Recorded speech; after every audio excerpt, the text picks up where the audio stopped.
మాతృదేవో భవ.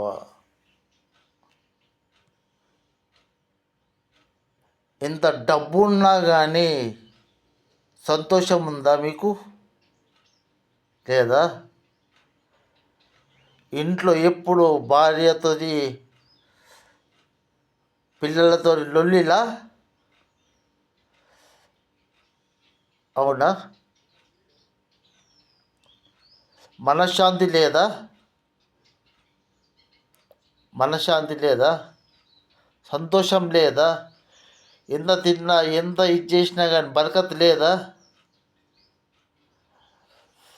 ఎప్పుడు పక్కలతోని ఇటు పక్కలతోని ఎదురింటోళ్ళతోని ఎన్గోళ్ళతోటి బయట పోతే ఎప్పుడు చికాకు లొల్లిలు రపరప. ఇదేం బతుకు, ఇదేమి ఈ నస, ఇంటికి లేట్ రావటము, ఇవన్నీ ఉన్నాయా?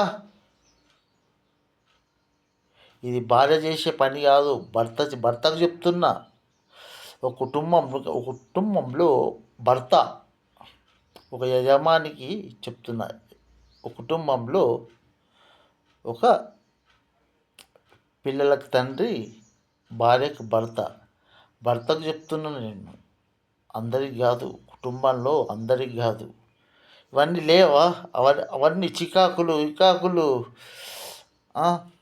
ఆ టెన్షన్కు ఇది తాగాలని, ఇవన్నీ అలవాట్లు బరకత్ లేకుండా అసలు మనశ్శాంతి లేకుండా ఉంది. ఇదేం బతుకు, చీ బతుక ఇలా అనిపిస్తుందా?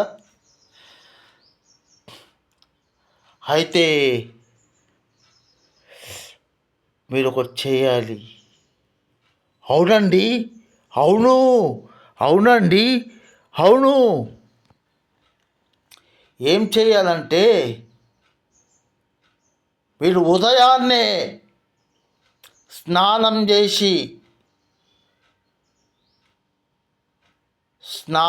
చేసి ఉతికిన లుంగి కట్టుకొని బయటికి వచ్చి ఆ మండుతున్న సూర్యుణ్ణి చూసి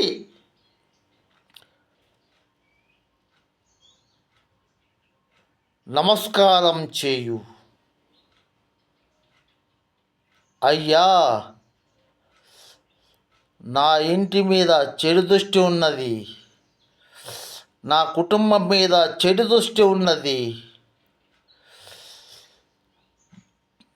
మా పక్క వాళ్ళ మీద చెడు దృష్టి ఉన్నది, నా చుట్టుముట్టు చెడు దృష్టి ఉన్నది. ఆ దృష్టిని తీసేయి తండ్రి అని మొక్కు, ప్రార్థించు. 9 రోజులు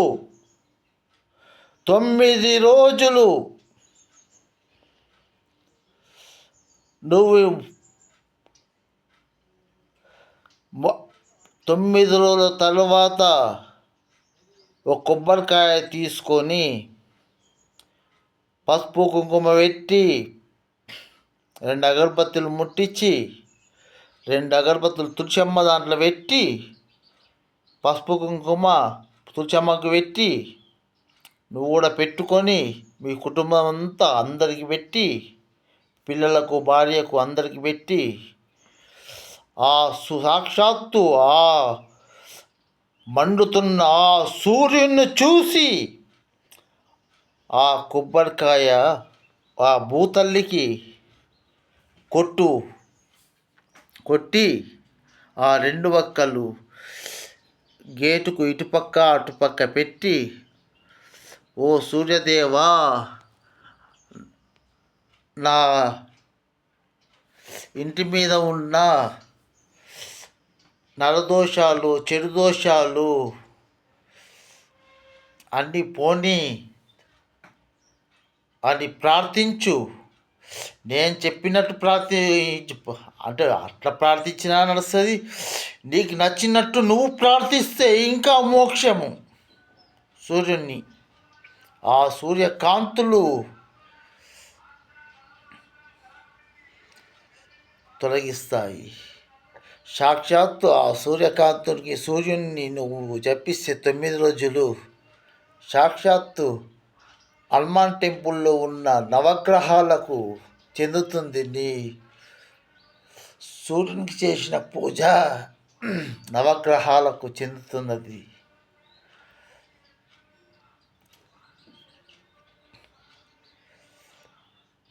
ఒకరోజు 2 రోజులు చేసి మానేయకు. 9 రోజులు, ఖచ్చితంగా 9 రోజులు